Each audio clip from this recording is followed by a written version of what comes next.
So welcome to Shukla study point. आप सभी का स्वागत है आपके अपने YouTube channel Shukla study point में। मैं शिवम शुक्ला आप सभी दोस्तों का हार्दिक स्वागत करता हूं। आज के वीडियो के अंतर्गत मेरे प्यारे दोस्तों बात करेंगे हम इकोनॉमिकल ज्योग्राफी या फिर इकोनॉमिक ज्योग्राफी, जिसको हिंदी में आर्थिक भूगोल के नाम से जाना जाता है। आर्थिक भूगोल जो है एक प्रकार से आप बीए द्वितीय वर्ष के अंतर्गत पढ़ते हैं। तो मतलब आज के वीडियो के अंतर्गत जो बातें बताई जाएंगी, जो चीज़ें बताई जाएंगी, वह बीए द्वितीय वर्ष से संबंधित होंगी, अर्थात बीए सेकंड ईयर से संबंधित होंगी। ध्यान रखेंगे, नवीनतम से नवीनतम पाठ्यक्रम आपका यह है और शुक्ला स्टडी पॉइंट चैनल पर सबसे पहले आपके सामने लेकर के हाजिर हूँ इकोनॉमिक ज्योग्राफी का सिलेबस, जो कि 2022-23 की परीक्षाओं के लिए, आगामी परीक्षाओं के लिए इम्पोर्टेंट होगा।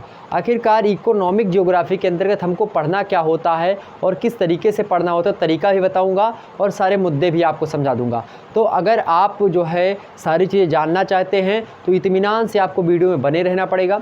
वीडियो को अंत तक ज़रूर देखें। जितने भी लोग हमारे साथ जुड़ चुके हैं सभी लोग फटाफट से वीडियो को लाइक कर दीजिए और वीडियो को शेयर कर दीजिएगा। ओके, जितने भी लोग देख रहे हैं उनको सभी लोग वीडियो को लाइक और शेयर ज़रूर कर दें ताकि थोड़ा मोटिवेशन मिल सके और मैं आगे की कक्षा आपकी प्रारंभ करवा सकूं। ओके, चलिए प्रारंभ करते हैं। जितने लाइक और जितने शेयर इस वीडियो पर आ जाते हैं, अधिक से अधिक मात्रा में अगर आपकी जो संख्या में वॉचिंग रही तो मेरे भाई ध्यान रखेंगे, अगर आप 10 लोग आए हो या 20 लोग आए हो, 25 लोग आए हो, जो भी आए हो, मैं बता दूं मेरे भाई, जो भी आए हो अंत तक ज़रूर देखना वीडियो को।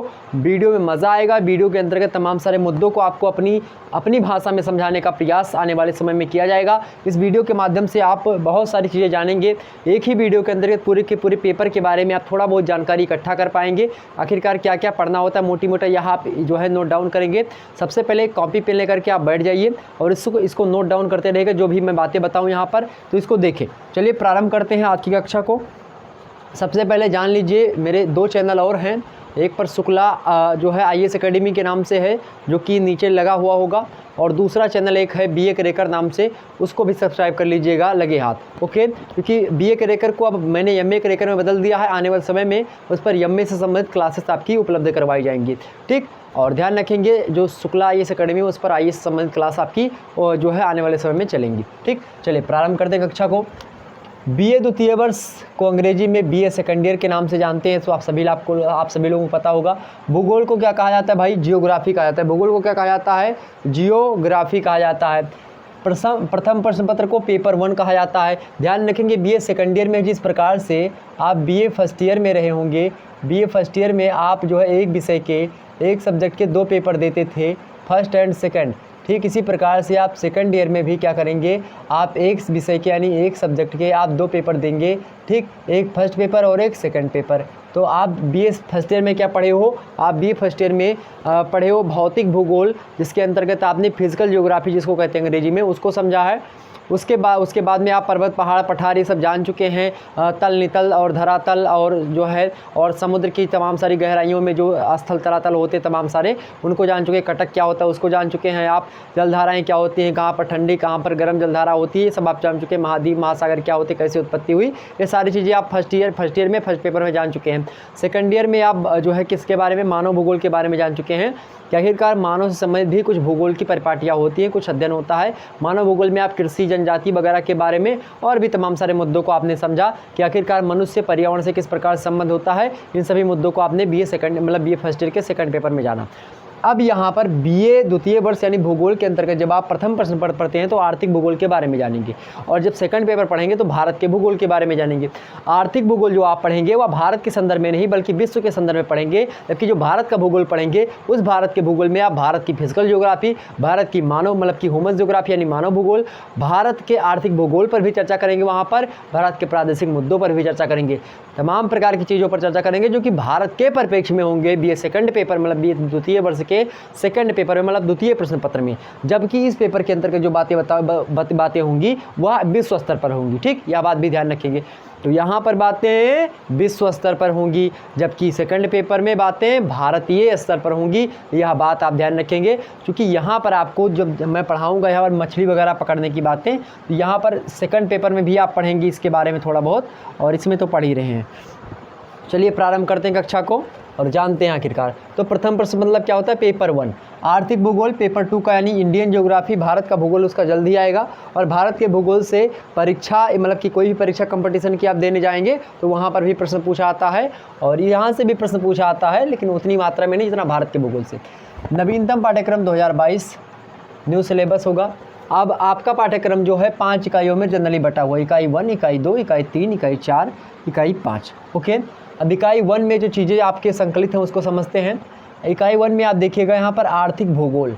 आर्थिक भूगोल के बारे में जब हम किसी भी विषय वस्तु के बारे में पढ़ते हैं तो जो पेपर का नाम होता है सबसे पहले उसके अर्थ, उसकी परिभाषा, उसका विषय क्षेत्र, उसकी प्रकृति को समझ लेना अति आवश्यक होता है। कोई भी विषय पढ़ेंगे सबसे पहले उसका अर्थ, उसकी विषय यात्रा या फिर उसकी विकास यात्रा, उसका विषय क्षेत्र कितना फैला है, कहाँ से बना, कैसे बना, क्यों बना और क्यों इसकी ज़रूरत पड़ी, क्या उद्देश्य रहा, क्या कारण रहे थे, इन सभी मुद्दों को जानना अति आवश्यक होता है। तो यहाँ पर आर्थिक भूगोल यानी इकोनॉमिक ज्योग्राफी, हिंदी अंग्रेजी वालों भी सुने, इकोनॉमिक ज्योग्राफी या फिर इकोनॉमिकल ज्योग्राफी के बारे में यहाँ पर चर्चा करेंगे। तो इकोनॉमिकल ज्योग्राफी की हमको प्रकृति यानी कि आर्थिक भूगोल की प्रकृति के बारे में समझना। व्हाट डू मीन प्रकृति, व्हाट डू मीन बाय प्रकृति या what do mean by nature. Nature, प्रकृति को हम क्या कहते हैं, नेचर, अंग्रेजी में उसको हम क्या कहते हैं, नेचर। मतलब आर्थिक भूगोल का नेचर कैसा है, यह वैज्ञानिक परिपाटी से अध्ययन करता है फिर मानवीय परिपाटी से अध्ययन करता है। तो भाई यह मानवीय और जो है प्रकार से आर्थिक भूगोल जो होता है, अधिकतर मैं बात करूं तो ये वैज्ञानिकता पर आधारित होता है, इसीलिए इसकी प्रकृति कैसी है, वैज्ञानिक है, साइंस मतलब कि एक प्रकार से है। तो आर्थिक भूगोल की प्रकृति कैसी है उसको हम समझेंगे एक चैप्टर के अंतर्गत ही, इसकी प्रकृति के बारे में, इसके विषय क्षेत्र के बारे में। विषय क्षेत्र मतलब क्या होता है कि किन किन चीज़ों का अध्ययन हम इसके अंतर्गत करते हैं, तो ये आपके सामने लिखे हुए हैं। तो ये हो गया आपका जो पूरा का पूरा है, ये विषय क्षेत्र होता है, यानी कहाँ कहाँ तक फैला हुआ है आर्थिक भूगोल आपका। आर्थिक भूगोल के अंतर्गत क्या क्या चीज़ें समाहित होती हैं इसके बारे में हमको पढ़ना होता है। बोलो मेरे भाई, इतनी बातें तो समझ में आ गई होंगी ना। उसके बाद में हम विकास, आखिरकार इकोनॉमिकल ज्योग्राफी का या फिर इकोनॉमिक ज्योग्राफी का विकास कैसे हुआ, आर्थिक भूगोल का विकास कैसे हुआ, डेवलपमेंट कैसे हुआ, तो डेवलपमेंट ऑफ इकोनॉमिक ज्योग्राफी हमको समझना। ओके, आगे समझते हैं। यहाँ पर ये चीज़ों को हम समझेंगे। वैसे इससे संबंधित लेक्चर जो है हमारे चैनल पर पहले से उपलब्ध है, अगर नहीं देखा तो देख लीजिए। आने वाले समय में आपको लाइव क्लासेस कक्षाएं उपलब्ध करवाई जाएंगी। कोशिश यही रहेगी कि सारी की सारी कक्षाएं उपलब्ध करवाई जाएं, लेकिन अब आने वाले समय में वो पता चलेगा कि कैसी कक्षाएं होती हैं। और अगर आप जुड़े रहेंगे शुक्ला स्टडी पॉइंट से, सब्सक्राइब किए रहेंगे, तो आने वाले समय में आपको अच्छी बेनिफिट होगी, अच्छा लाभ होगा। यह बात ध्यान रखेंगे। परीक्षा के अंतिम समय में आपको पिछले जो 10 सालों या पिछले 5 वर्षों में पूछे गए प्रश्न हैं, प्रश्न पत्र हैं, उनको भी दिखाने का प्रयास रहेगा, यही मेरा। ठीक है, चलिए। तो यहाँ पर इतना चीज़ यहाँ पर हम एक में अंतर्गत मतलब कि हमने इसको कैटेगराइज किया, अपने हिसाब से लिखा है। ये देखिए जो एक वगैरह डाले हैं, ये अपने हिसाब से हमने अध्ययन की सुविधा के हिसाब से डाल दिया है। आगे समझते हैं। प्रमुख अवधारणाएं यानी कि जो मजोर कॉन्सेप्ट्स हैं उनके बारे में हम समझेंगे। तो मजोर कॉन्सेप्ट्स जो हैं इकोनॉमिक ज्योग्राफी के, उसको हमको समझना यहाँ पर। अब इसमें कौन से ऐसे आर्थिक परिदृश्य जो होता है, आर्थिक परिदृश्य के बारे में हम समझेंगे कि आर्थिक परिदृश्य मतलब कि आर्थिक चीज़ें कहाँ कहाँ पर, जैसे आर्थिक परिदृश्य में होता है तमाम सारी चीज़ें कि आर्थिक मुद्दे कहाँ कहाँ तक सेटिस्फाई होते हैं, हम समझेंगे जब उसको तो विस्तार से आपको बता देंगे।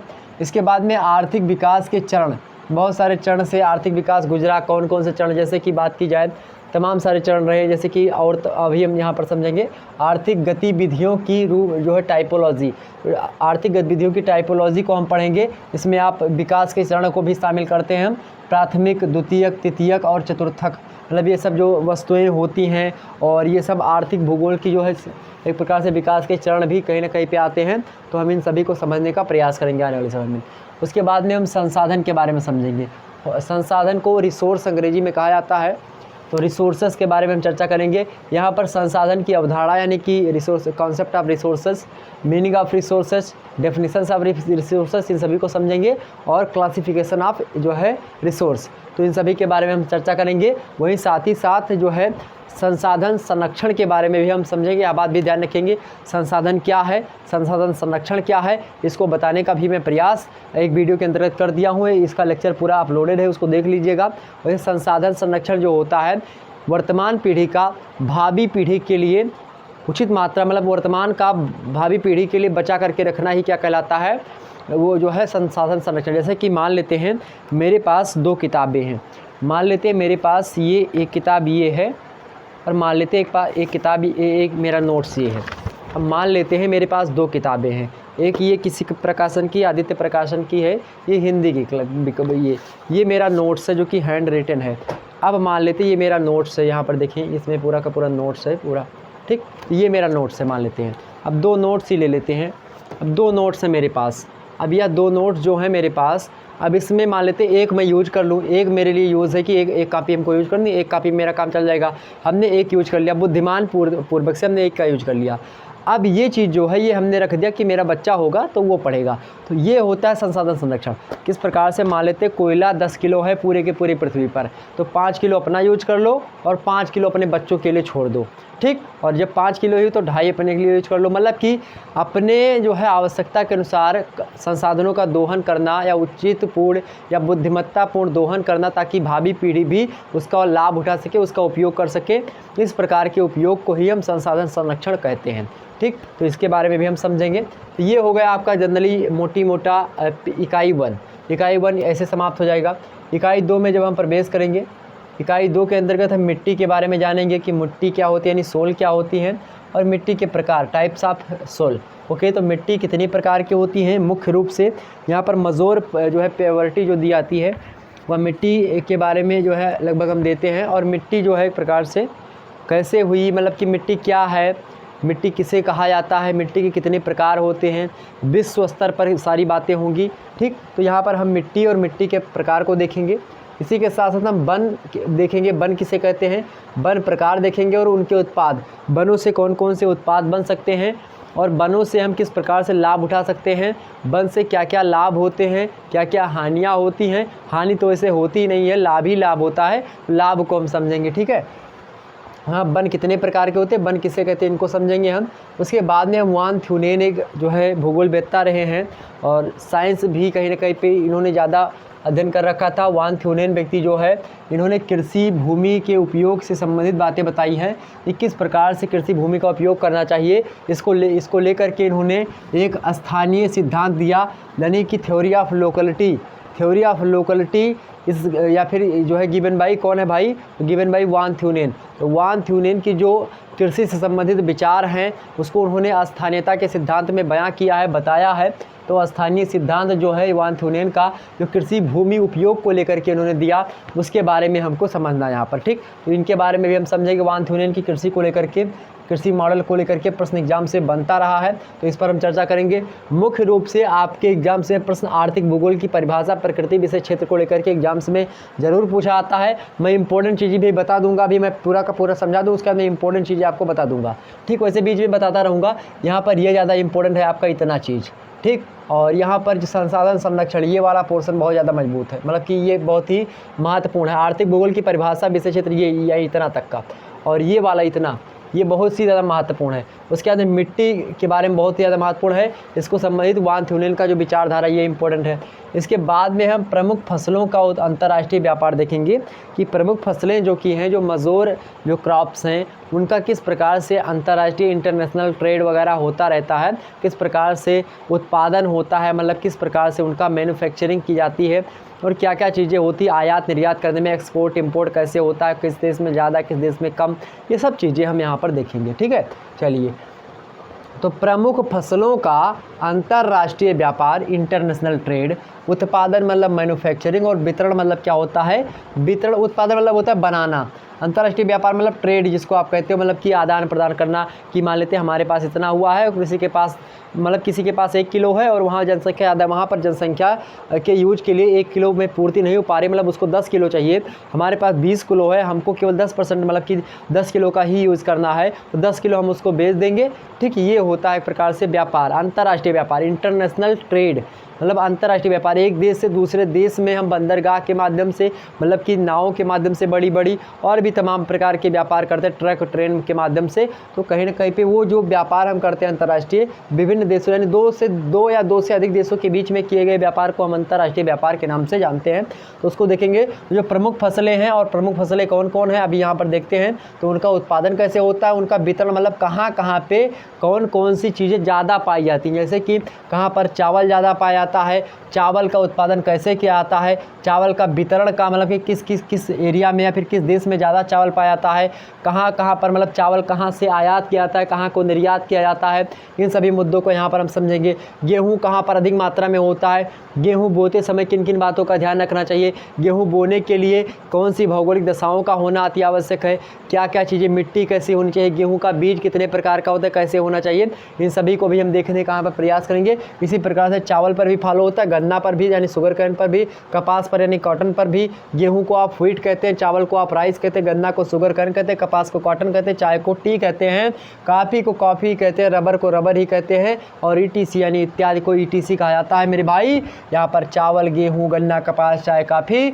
रबर। तो ये एक वीडियो के अंदर चावल उत्पादन, दूसरे में गेहूँ, तीसरे में गन्ना, चौथे में कपास, पाँचवें में चाय, छठवें में कॉफ़ी और सातवें में रबर। ये चीज़ें जो यहाँ पर आप देखेंगे विश्व स्तर पर, और यहाँ पर हमको देखना है कि चावल विश्व स्तर पर मान लेते हैं चीन में सबसे ज़्यादा होता है। तो चीन में क्यों होता है, चीन में कौन कौन सी ऐसी अनुकूल भौगोलिक दशाएं हैं जिनके कारण से चीन में अन्य देशों की अपेक्षा अधिक चावल उत्पादन होता है। आखिरकार कौन कौन सी परिस्थितियां बनी कि गेहूं के उत्पादन में भी चीन नंबर 1 पर है, आखिर कौन सी परिस्थितियां बनी कि थाईलैंड और ये जो मलेशिया है वह रबर के उत्पादन में नंबर 1 पर रहते हैं, आखिर कौन सी ऐसी चीज़ें बनी जहाँ पर ब्राज़ील वगैरह काफ़ी है चाय के उत्पादन में नंबर 1 पर रहते हैं। इन सभी मुद्दों को हम देखेंगे। आखिर कौन सी चीज़ें हैं जिसमें भारत गन्ने में उत्पादन में नंबर 1 पर रहता है, तो इनको सभी को हम देखेंगे। ठीक है, तो गन्ने में वैसे भारत ही है, शायद देख लीजिएगा एक बार आप, चूँकि गूगल कर लीजिएगा, कभी पढ़ो आप, मान लेते मैंने पुरानी किताब में पढ़ा था, हो सकता है डाटा चेंज हो गया हो, तो एक बार इन सभी की समझ आप सर्च करेंगे चावल का उत्पादन एवं वितरण, तुरंत आ जाएगा पूरा कि खाका बन के कि किस देश में कितना होता है। ये सबको आप एक कॉपी पेन लेकर के नोट डाउन कर लीजिएगा। आपका काम यही है, होमवर्क समझ लीजिए इसको। चावल, गेहूं, गन्ना, कपास, चाय, कॉफ़ी, रबर, इन सभी का क्या करेंगे आप, एक चार्ट बनाएंगे। इसमें चावल के उत्पादन के देशों में चावल कितने हेक्टेयर, मतलब कि चावल किस में मतलब किस देश में सबसे ज़्यादा, लगभग 5 देशों तक आप एक विवरण बना लीजिए। उसी से आपसे पूछेगा कि जो है वितरण जिसको कहते हैं ना, तो वितरण मतलब होता है कहाँ कहाँ पर कितना कितना पाया जाता है, इसी को हम वितरण कहते हैं। तो यह जरूर एग्जाम से पूछा आता है। एग्जाम में चावल या गेहूँ या गन्ना, कपास, चाय, रबर, कॉफ़ी, इनमें से 2 प्रश्न जो है एग्जाम्स में लगातार पूछे आते हैं। 2 प्रश्न लगातार एग्जाम से पूछे आते हैं। बात ध्यान रखेंगे, अगर ऑब्जेक्टिव टाइप की परीक्षा होती है तब तो यहाँ से कम नहीं तो यहाँ से 5 से 6 प्रश्न तय हैं एकदम से आना। अगर लघुत्तरीय, अति लघुत्तरीय, दीर्घोत्तरीय होता है तो 2 प्रश्न तो तय है आना। ठीक है, आप बात ध्यान रखेंगे। तो इसको आप देखेंगे, अंतर्राष्ट्रीय व्यापार कैसा है, कैसे उत्पादन होता है, कैसे वितरण है। ठीक, इसको देखेंगे जो कि प्रमुख फसलों के अंतर्गत आती हैं। इतना समझेंगे। उसके बाद में व्हीट लस्सी एक व्यक्ति है, व्हीट लस्सी एक भूगोलवेत्ता हैं, और इनके द्वारा हम समझेंगे इन्होंने क्या दिया था, इनके द्वारा बताए गए विश्व कृषि प्रदेश, इन्होंने लगभग 16 प्रकार के कृषि प्रदेशों के बारे में बताया है, और जो इनमें पशु चारण प्रदेश, तमाम सारे चारण प्रदेश के बारे में बताया है। इसको हमने व्हीट लस्सी के अकॉर्डिंग हमने एक वीडियो के अंतर्गत बताया, चलवासी किसी पशु चारण के बारे में बताया है, तमाम प्रकार के शुष्क, मरुस्थलीय, तमाम प्रकार के क्षेत्रों के बारे में इन्होंने बताया है। इनको हमने चर्चा कर लिया है, देख लीजिएगा एक बार। अगर नहीं देख पा रहे हैं वैसे देख लीजिएगा, ज़्यादा बेटर रहेगा, क्योंकि वह भी आने वाले समय की परीक्षा के लिए इंपॉर्टेंट है, ध्यान रखेंगे। और कुछ मॉडल पेपर मेरे 2019 के और 2020 के अपलोडेड है, 2021 के अपलोडेड है, उनको भी आप लोग देख लीजिएगा।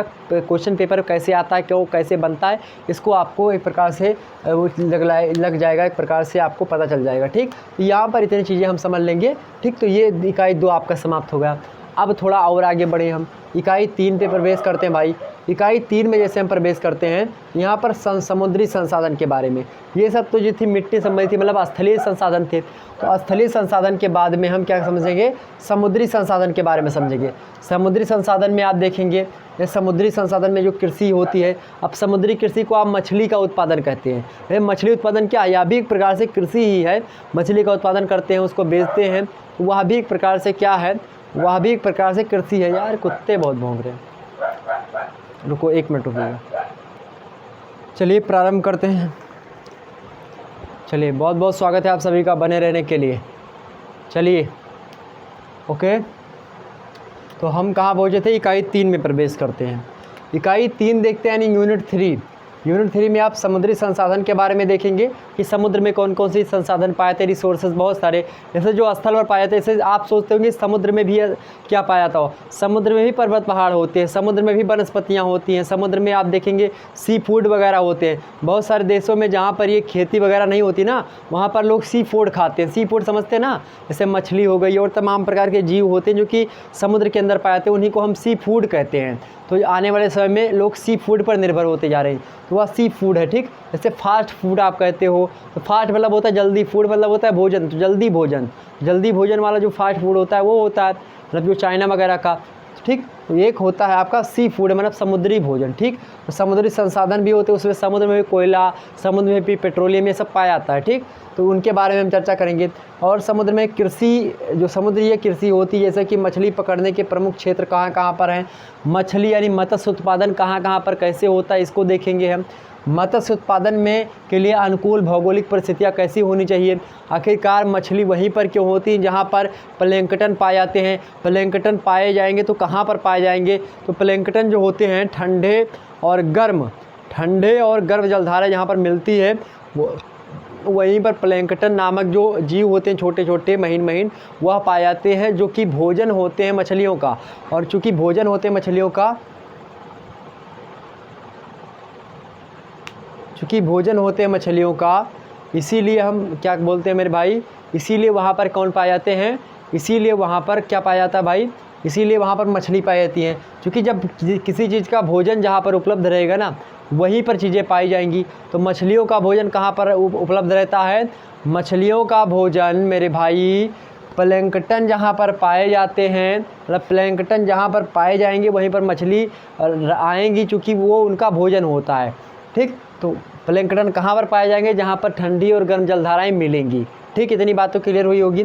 तो इनको हम देखेंगे कहाँ कहाँ पर ठंडी गर्म धाराएँ मिलती हैं, कहाँ पर मछलियाँ। आखिरकार जापान के क्षेत्रों में तमाम सारे जो बैंक होते हैं, आप सोचते बहुत पढ़े होंगे बैंक वगैरह, तो जो है गार्डर बैंक है, तमाम प्रकार के बैंक जो होते हैं, जो बैंक मतलब होते हैं मछली जहाँ पर अधिक मात्रा में पाई जाती है, उनको हम बैंक कैटेगरी में डिवाइड करते हैं। तो हम समझेंगे ठीक उन बैंकों के बारे में, मछली का उत्पादन कहाँ कहाँ पर होता है, कैसे होता है और उनका व्यापार कैसे है, कि मतलब जापान में अधिक मात्रा में होता है, जापान से सप्लाई होता है या नहीं होता है, कहाँ मछली भेजी जाती है, आयात कहाँ पर ख़रीदारी होती है। इन सभी चीज़ों को समझते हुए हम खनिजों की घटना देखेंगे। खनिजों की घटना मतलब क्या होता है, उसमें भी जैसे हमने बताया नहीं था कि खनिज वगैरह समुद्र में पाए जाते हैं, तो समुद्र के बारे में हम खनिजों के बारे में देखेंगे, उनका वितरण, खनिज कितने कैसे पाए जाते हैं, क्या क्या चीज़ें हैं वहाँ पर, किस एरिया में ज़्यादा खनिज है, किस में कम खनिज है, उत्पादन कैसे होता है वहाँ पर। ठीक, व्यापार की प्रकृति यानी व्यापार कैसे किया जाता है, नेचर ऑफ ट्रेड मतलब नेचर कैसे होता है वहाँ पर, ट्रेड व्यापार कैसे किया जाता है, किन माध्यम से किया जाता है, इसको समझेंगे। और किनका व्यापार भाई, तो खनिजों की घटना, वितरण और उत्पादन व्यापार किसका, तो जिसमें लौह अयस्क का व्यापार, वितरण, प्रकृति, इनके बारे में हम चर्चा करेंगे। तो लौह अयस्क का वितरण कहाँ कहाँ पर है, उत्पादन कैसे होता है, व्यापार कैसे किया जाता है, लौह अयस्क। मैग्नीज भाई, मैग्नीज के बारे में देखेंगे कि मैग्नीज का उत्पादन वितरण कैसे है, कैसे निकलता है, क्या कहाँ मतलब कि कहाँ को आयात किया जाता है, कहाँ पर निर्यात किया जाता है, कितना किस देश में पाया जाता है, ये सब देखा जाएगा। उसके बाद में तांबा, तो इन सभी के बारे में जैसे हमने चावल गेहूं के बारे में आपने देखा था, वैसे यहाँ पर सर्च कर लेंगे लौह अयस्क, मैग्नीज, बॉक्साइट, तांबा, अभ्रक, सोना, ये सभी के बारे में सर्च कर लेंगे, आ जाएगा। ठीक, और तांबा हो गया आपका, अभ्रक हो गया और सोना हो गया। भारत निम्न में से सबसे किसमें सबसे नंबर 1 पर है, भारत। अभ्रक उत्पादन में भारत नंबर 1 स्थान रखता है। अभ्रक उत्पादन में भारत नंबर 1। दुनिया का लगभग 90%, दुनिया का लगभग 90% जो होता है मेरे भाई, 90% अभ्रक कौन उत्पादन करता है, इंडिया उत्पादन करता है। ठीक, इंडिया। ओके, तो ये प्रमुख उत्पादक देश हैं, मतलब इन देशों में, मतलब इनमें से जैसे सोना कहाँ पर उत्पादन होता है उसको हम देखेंगे। अभ्रक नंबर 1 पर कहाँ पर है, तांबा, बॉक्साइट, मैग्नीज, लौह अयस्क, ये सब कहाँ कहाँ पर वितरण इनका ज़्यादा है, कहाँ पर कम है, जहाँ पर ज़्यादा है क्या वहाँ से बेचा जाता है या नहीं बेचा जाता है, कहाँ से बेचा जाता है ज़्यादा, मतलब कहाँ का आयात होता है, कहाँ से निर्यात होता है, इन समस्त मुद्दों को हम यहाँ पर जानने का प्रयास करेंगे। ठीक, ये इतना हो गया आपका। उसके बाद में बिजली संसाधन कुछ होते हैं, समुद्री संसाधन के बाद में आप क्या समझेंगे, बिजली संसाधन। बिजली मतलब होता है कि जो विद्युत संसाधन होते हैं, उन संसाधनों के बारे में चर्चा करेंगे। उसके बाद में कोयला हो गया, कोयला संसाधन भी एक प्रकार से है आपका। पेट्रोलियम भी है, जिसके कारण से पेट्रोलियम, जल विद्युत, मतलब जिसके करंट वगैरह जो तो बिजली चीज़ों के बारे में। तो बिजली संसाधन में से कोयला, पेट्रोलियम, जल विद्युत और परमाणु ऊर्जा, इन सभी का उत्पादन और उपयोग कैसे किया जाता है, इनको जानेंगे हम। उत्पादन और उपयोग दोनों को संबंध किसके, परमाणु ऊर्जा के, जल विद्युत के, पेट्रोलियम के, कोयला के और बिजली संसाधनों के। ठीक, तो इतने मुद्दे यहाँ पर हम चर्चा कर लेंगे। उसके बाद में इकाई 4 में प्रवेश करते हैं। इकाई 4 में हम क्या समझेंगे, इकाई 4 के अंतर्गत उद्योगों के स्थानीय कारक, यानी स्थानीय कारक मतलब स्थानीयकरण उनका कैसे होता है, उद्योग कहाँ कहाँ पर पाए जाते हैं और क्यों क्यों पाए जाते हैं, मतलब कि कौन कौन से पाए जाते हैं, किन किन क्षेत्रों में, इसको देखेंगे। तो उद्योगों का स्थानीयकरण कैसे होता है, मतलब कि कोई उद्योग, अगर कोई फैक्ट्री बननी है तो किस एरिया में ज़्यादा सूटेबल रहेगा, इसको यहाँ पर समझेंगे हम। आखिरकार उद्योग एक जगह पर स्थापित किया जाए तो उसके कौन कौन से कारण होते हैं जिसके कारण से वह, जैसे कि मान लेते हैं टाटा जी को या फिर टाटा बिरला को या फिर रिलायंस वाले जो मुकेश अंबानी जी को कोई फैक्ट्री लगानी है तो वह वहीं पर फैक्ट्री लगाएंगे जहाँ से बाज़ार थोड़ा नज़दीक होगा, जहाँ पर उनको सस्ते श्रमिक मिल जाएंगे, जहाँ पर उनको जो है एक प्रकार से यातायात के साधन मिल जाएंगे, जहाँ पर उनको संचार के साधनों की उपयोगिता होगी, वहीं पर तो लगाएंगे ना। ले जा करके बीरान में लगा देंगे, नहीं, बीरान में नहीं लगाएंगे। जहाँ पर नेट वगैरह चलेगा वहीं पर लगाएंगे, जहाँ पर गाड़ी मोटर आ जाएगा वहाँ लगाएंगे, जहाँ पर लोग रहेंगे, जहाँ पर बाज़ार रहेगा बाज़ार के नज़दीक लगाएंगे ताकि माल जो बनाया जाए वो बेच सके। तो इस प्रकार से इन एरियाज़ को देख करके हम लगाते हैं, तो उन्हीं चीज़ों के बारे में समझेंगे। यहीं पर एक वेबर व्यक्ति हैं, तो वेबर का जो औद्योगिक स्थान का सिद्धांत है, औद्योगिक स्थान का सिद्धांत यही सब बताता है कि किस क्षेत्र में उद्योगों को लगाना चाहिए। तो वेबर का जो औद्योगिक स्थान का सिद्धांत है इसके बारे में चर्चा करेंगे कि आखिरकार किन क्षेत्रों में उद्योगों को लगाना चाहिए। उद्योग के प्रकार, यानी उद्योग कितने प्रकार के होते हैं, कौन कौन से उद्योग होते हैं, इसको समझेंगे। स्थान पैटर्न, मतलब उनका स्थान पैटर्न कैसा कैसा होता है, कौन सा उद्योग किन स्थानों पर लगाया जाता है। उसके बाद में विनिर्माण, उनका निर्माण कैसे किया जाता है, उद्योगों का निर्माण कैसे किया जाता है, इसको समझेंगे। उसके बाद में उनका विकास कैसे होता है, विकास यात्रा को समझेंगे। और आखिरकार रुझान लोगों का किस किस जो है उद्योग में है, लोग क्या क्या चाह रहे हैं, मतलब कि लोग हमसे क्या एक्सपेक्ट कर रहे हैं, क्या चाह रहे हैं, तो उसको हम देखेंगे। यानी रुझान किस तरफ है लोगों का। लोहा, इस्पात, कपड़ा, जहाज निर्माण, इन सभी के बारे में चर्चा करेंगे। तो लोहा कैसे बनता है, क्या क्या चीज़ें होती हैं, इस्पात बनाने के लिए क्या क्या चीज़ें, कपड़ा बनाने के लिए, जहाज निर्माण कैसे होता है, चीनी वगैरह कैसे बनती है, कागज़ कैसे बनता है और रसायन वगैरह की चीज़ें कैसे बनती हैं, इन सबों को समझेंगे हम। और मुख्य रूप से हम मेरे भाई यूएसए अर्थात United state of America, USA के बारे में देखेंगे। और यूके मतलब यूनाइटेड किंगडम और जापान, इन सभी के औद्योगिक क्षेत्रों के बारे में चर्चा करेंगे। मतलब अमेरिका के जो औद्योगिक क्षेत्र हैं उनके बारे में देखेंगे, कितने औद्योगिक क्षेत्र हैं, कहाँ कहाँ पर, कैलिफोर्निया वगैरह में या कहाँ कहाँ पर जो है उद्योग फैले हुए हैं, वाशिंगटन में है या फिर जो है और तमाम सारे इलाके जो यूएसए के वहाँ पर फैले हुए हैं। यूएसए मतलब अमेरिका में कहाँ कहाँ पर उद्योग धंधे हैं अधिक मात्रा में। यूके मतलब कि यूनाइटेड किंगडम मतलब ब्रिटेन और जो है आयरलैंड और इन सभी में कहाँ कहाँ पर जो है फैले हुए हैं औद्योगिक केंद्र, औद्योगिक सेंटर कहाँ पर है, औद्योगिक क्षेत्र जो हैं कहाँ कहाँ पर है, किन किन एरियाज़ में, आखिरकार उन्हीं एरियाज़ में क्यों उद्योगों का विकास हुआ, क्यों अन्य एरियाज़ में नहीं हुआ। उद्योगों का विकास हुआ तो आखिरकार किन उद्योगों का विकास हुआ, वह उद्योग जिनका विकास हुआ उनका कितना जो है आयात किया जाता है, कितना निर्यात किया जाता है, आखिरकार वह वहाँ की जनता के लिए सूटेबल होता है या नहीं होता है, उनका माल कैसा होता है। तमाम प्रकार के इन मुद्दों को हम समझेंगे वीडियो के अंतर्गत। ठीक है, आगे देखते हैं जापान। इसी प्रकार से जापान के औद्योगिक प्रदेश कोइशु, किन्शु जो भी कुछ हैं, ठीक, नगोया, शिकोकू, इन सभी के बारे में हम चर्चा करने का प्रयास करेंगे। ठीक, अब यहाँ पर आपका क्या समाप्त हो गया भाई, इकाई 4 समाप्त हो जाता है। तो इकाई 4 आपका क्या हो गया, क्लोज हो गया। थोड़ा सा हम नीचे करते हैं, वैसे आपको दिखाई पड़ रहा होगा क्या नहीं दिखाई पड़ रहा होगा, एक मिनट थोड़ा, हाँ यहाँ पर देखेंगे। अब यहाँ पर आपको दिखाई पड़ रहा होगा सारे मुद्दे। तो इकाई 5 के बारे में हम चर्चा करेंगे। इकाई 5 में हम साधन एवं परिवहन के मतलब कि पूरा साधन संसाधन मतलब कि साधन और कैसे साधन, परिवहन के साधनों को फोकस करके हम चर्चा करेंगे। आखिरकार यातायात के जो साधन है, परिवहन के साधन है, जिसके कारण से उद्योग धंधों को हम बढ़ावा दे सकते हैं। आखिरकार आप कहीं ना कहीं पे जितने भी चीज़ें आपने अभी तक देखा वो सभी कहीं ना कहीं पे किससे जुड़े हुए हैं, इकोनॉमिक्स से, मतलब कि पैसे से जुड़े हुए हैं। मतलब वित्तीय चीज़ें हर एक क्षेत्र में आपको दिखाई पड़ेगी कि हाँ पैसे का मामला पूरे के पूरे मुद्दे में चल रहा है। और जब पैसे का मामला चल रहा है इसीलिए हम इसको इकोनॉमिक ज्योग्राफी कहते हैं, ठीक, आर्थिक भूगोल कहते हैं। मेरे भाई बड़े ही आसानी से आपको बताने का प्रयास किया हूँ। तो एक बार प्लीज़ वीडियो को लाइक करें और शेयर कर दीजिए, वीडियो को दबा करके सभी लोगों के पास शेयर करें, सभी लोगों तक वीडियो को पहुँचा दीजिए। ओके, सभी लोगों तक पहुँचा दीजिए। चलिए भाई, धन्यवाद सभी का जुड़े रहने के लिए, सभी लोगों का बहुत बहुत धन्यवाद। अंत तक बने रहिएगा। बस 5 इकाई बची है आपका, उसके बारे में फिर हम बता रहे हैं। तो परिवहन के साधन में हम देखेंगे, जैसे कि परिवहन के साधनों से ही जो है माल जो होता है, जो कंपनी जो उद्योग जो माल बनाएंगे, उन उद्योगों को भाई कहाँ सप्लाई किया जाएगा, किससे, तो जो है इसे ट्रक से सप्लाई होता है, या फिर ट्रेन के माध्यम से सप्लाई होता है, या फिर जो है जहाज़, पानी वाली बड़ी बड़ी जहाज़ों से, बंदरगाह, पत्तन माने बंदरगाह ही होता है, तो पत्तनों से क्या होता है, जो विदेशों को जाता है, सप्लाई किया जाता है। तो अधिकतर विदेशी जो माल जाते हैं वहाँ पानी वाली जहाज़ों से ही माल को विदेशों को भेजा जाता है। आयात निर्यात जो है पानी वाली जहाज़ों से किया जाता है, वह ज़्यादा सूटेबल होता है इसके लिए। ठीक इसीलिए जो इलाके समुद्री तटीय इलाके होते हैं, मतलब जो देश समुद्र के किनारे है, वह इसीलिए अच्छा डेवलप होता है। डेवलप इसलिए होता है क्योंकि वहाँ तक माल जो होते हैं अधिक मात्रा में पहुँचते रहते हैं। आप देखते होंगे जो भारत का पश्चिमी तट है वह पूर्वी तट की अपेक्षा अधिक डेवलप है। क्यों डेवलप है?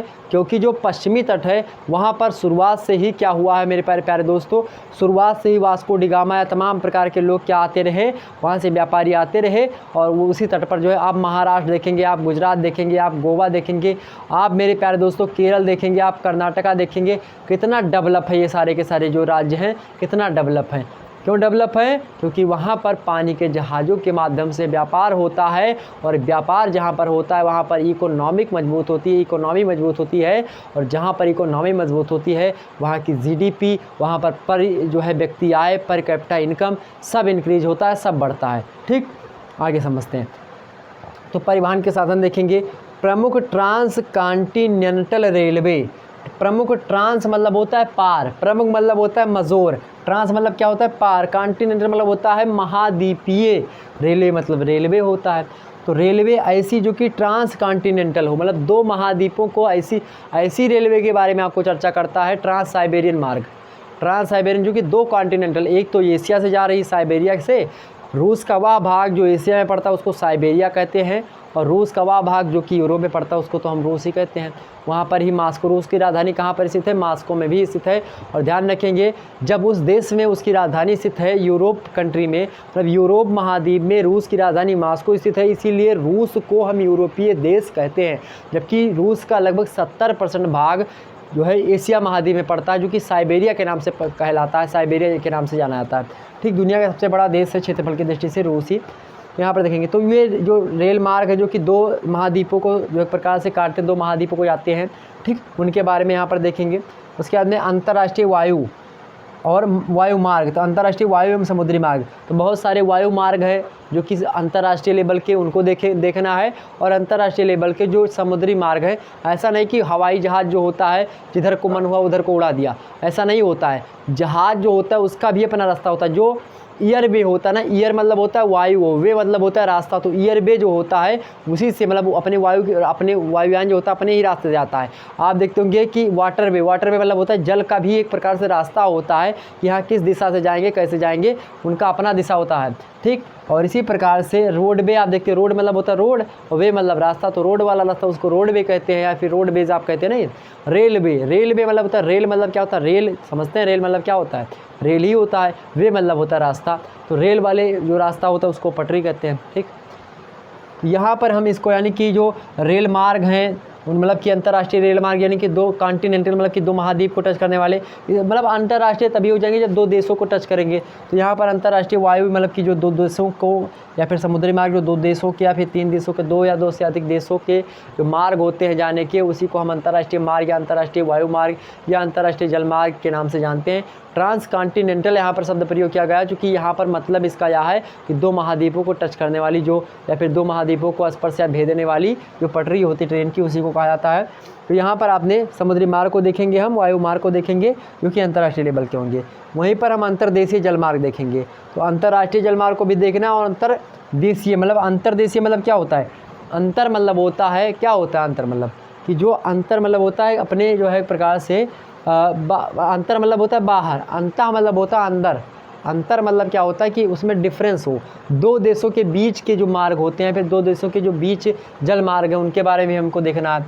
अब 2 देश अंतर्देशीय जल मार्ग में कौन कौन आ जाएंगे? जैसे अंतर्देशीय जल मार्ग में एक तो पनामा नहर और एक तो सुएज नहर। तो पनामा और सुएज नहर that is most important canal होता है। कैनल का मतलब क्या होता है? नहर।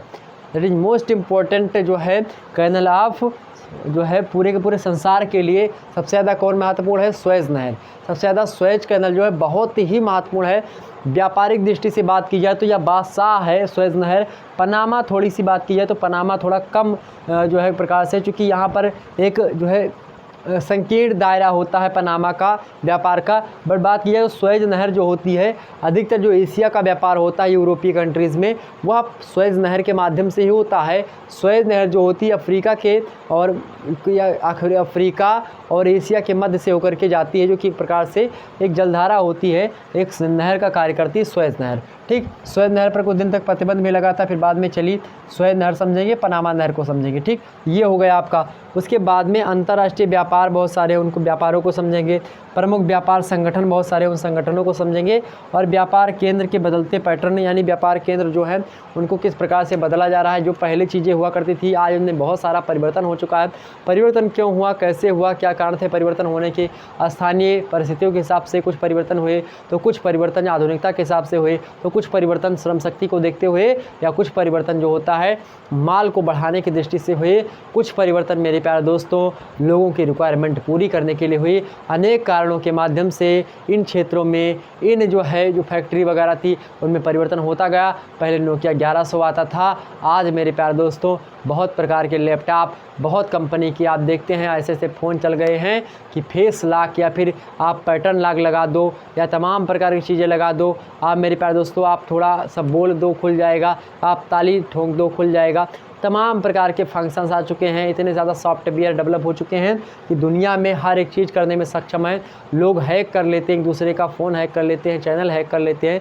तमाम प्रकार की चीज़ें आज साइबर चीज़ों में हो रही। इसीलिए आप BA सेकंड ईयर में जब आप सोशियोलॉजी अगर लिए हैं, मान लेते हैं आपने सोशियोलॉजी विषय ले रखा है, तो सोशियोलॉजी में आप एक चीज़ पढ़ते हैं। क्या पढ़ते हैं मेरे भाई? सोशियोलॉजी में आप पढ़ते हैं साइबर अपराध पढ़ते हैं। और साइबर अपराध जो होता है कहीं ना कहीं पे जो है यही सब देखता रहता है। साइबर के कुछ अलग से चीज़ें होती है। जैसे अभी मेरा चैनल कोई हैक करना चाहे ना, या फिर मेरे चैनल से कोई कुछ मतलब गलत करे या फिर कोई तमाम सारी चीज़ें, तो मैं साइबर चीज़ें जो साइबर जो है एक प्रकार संस्था होती है, साइबर के लिए एक अलग से जो है फोर्स होती है, उन पर मैं इन्फॉर्म कर दूंगा तुरंत। तो वो व्यक्ति मतलब कि कोई दिक्कत नहीं होती। इसमें बहुत ज़्यादा पोजीशन मिलता है कि अगर कोई आपके चैनल को हैक करता है या तमाम प्रकार की चीज़ें, तो साइबर सेल होते हैं उनके लिए मदद करने के लिए। ठीक, तो आगे समझते हैं हम। तो संगठनों और व्यापार केंद्रों के बदलते पैटर्न, इनको देखेंगे। उसके बाद में कुछ अंतर्राष्ट्रीय संगठन है, जैसे कि जो है कमकॉन, तो COMECON, यहाँ पर देख लीजिए आपको लिखा होगा। C मतलब होता है काउंसिल, M मतलब होता है आपका जो है म्यूचुअल, तो CO मतलब COM मतलब कि काउंसिल फॉर म्यूचुअल इकोनॉमिकल जो है असिस्टेंस, जो है इसका मतलब क्या होता है? कॉन का मतलब क्या होता है भाई? काउंसिल फॉर जो है म्यूचुअल इकोनॉमिक असिस्टेंस। ठीक, इसका मतलब होता है। उसके बाद में IFTA जो है एक प्रकार से यह भी अंतर्राष्ट्रीय संगठन है जो कि इकोनॉमिकल जो है डेवलपमेंट के लिए बनाई गई है। इसका मतलब होता है यूरोपियन, E से मतलब होता है यूरोपियन, फिर F का मतलब होता है फ्री, T मतलब होता है ट्रेड, और A मतलब क्या होता है? ऑर्गेनाइजेशन या फिर एसोसिएशन। एसोसिएशन ज़्यादा उचित रहेगा। A से एसोसिएशन, T से ट्रेड, F से क्या होता है आपका? फ्री, E से economic, European free trade association, मतलब जो यूरोपीय कंट्रीज़ हैं उनके लिए फ्री ट्रेड मतलब कि एक प्रकार से मुफ्त व्यापार के लिए जो चीज़ें बनाई गई हैं, तो यूरोपीय कंट्रियों के द्वारा बनाई गई हैं, और यूरोपीय लोग ही जो है इसको देखते हैं, और वहीं पर ही फ्री ट्रेड होता है। और उसके बाद में नेक्स्ट है आपका आसियान जो देश है, association of south east Asian जो है नेशंस जो है इसमें शामिल होते हैं। आसियान में आप देखेंगे, आसियान जो होता है जो साउथ यानी एसोसिएशन बनाया गया है किसका? तो साउथ ईस्ट एशियन का। साउथ ईस्ट एशिया में कौन कौन से देश आप देखते हैं? मालदीव, श्रीलंका, भारत, पाकिस्तान, अफगानिस्तान, बांग्लादेश, ये सब शामिल होते हैं। ठीक, तो ये सब कैसे किस में शामिल भाई? आसियान कंट्रीज में शामिल हैं। नाफ्टा देखेंगे हम। नाफ्टा, यन का मतलब क्या होता है? नॉर्थ। उसके बाद में ए से मतलब क्या होता है? American, North American free trade agreement. क्या? North American free trade agreement, जिसको हम क्या कहते हैं? नाफ्टा कहते हैं।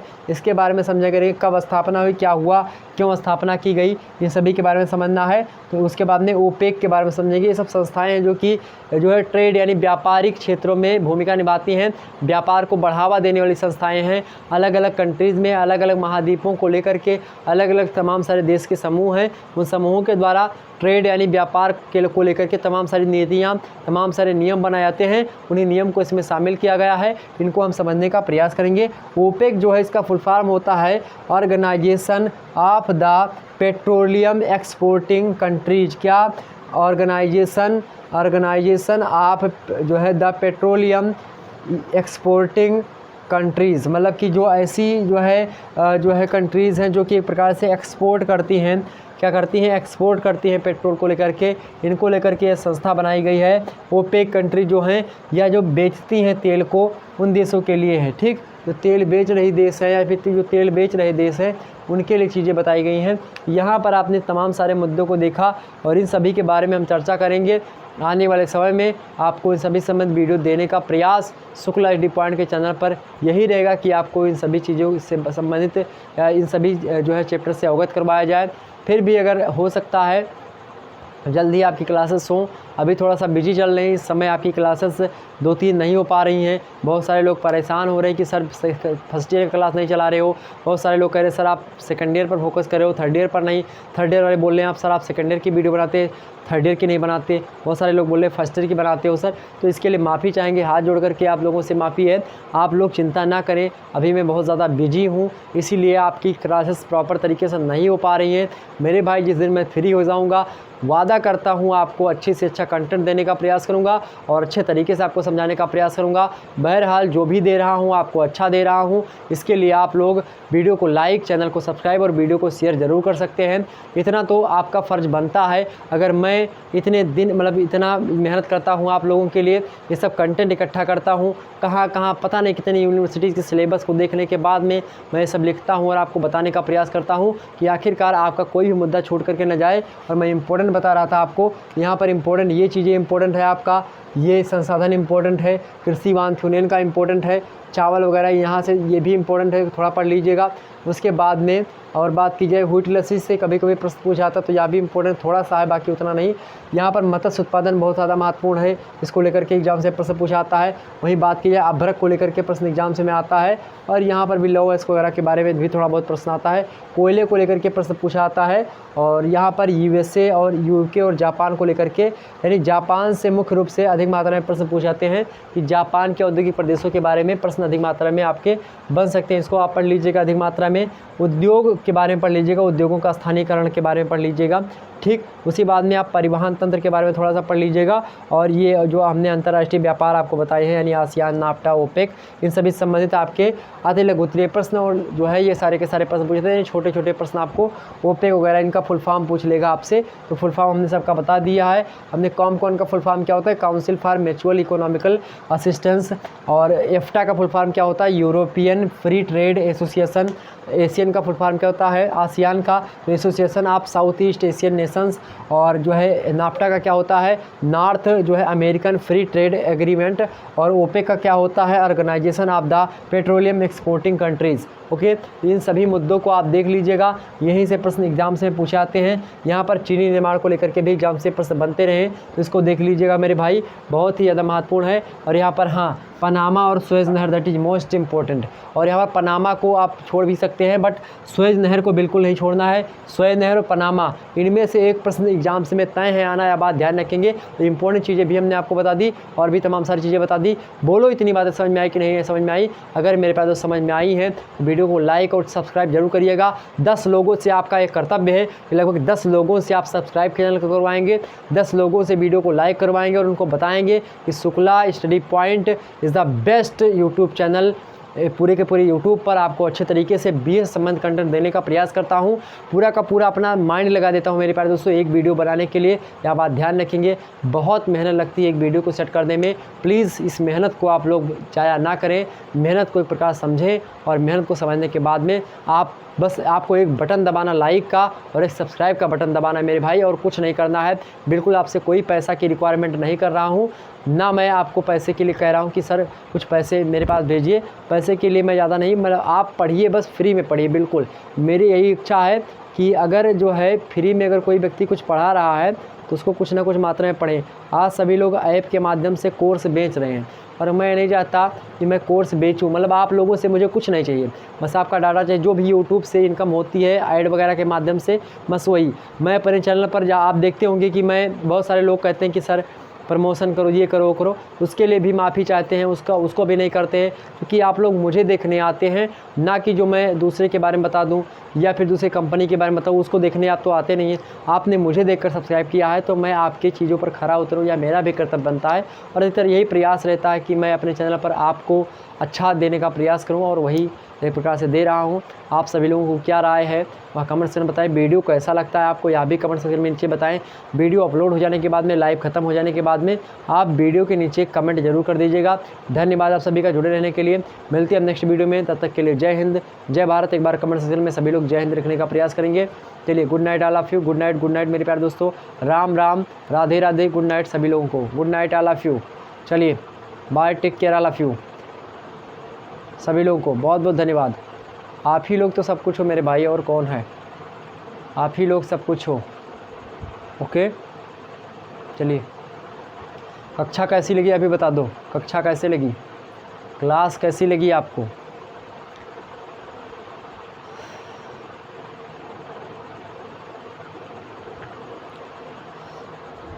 क्लास कैसी लगी।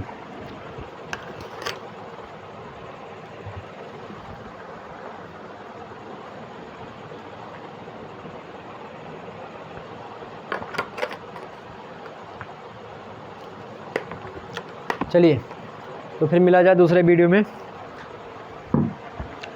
जय हिंद जय भारत। जय हिंद बिल्कुल लिखे सभी लोग चैट सेक्शन में। चलिए फिर मिलेंगे नेक्स्ट वीडियो में।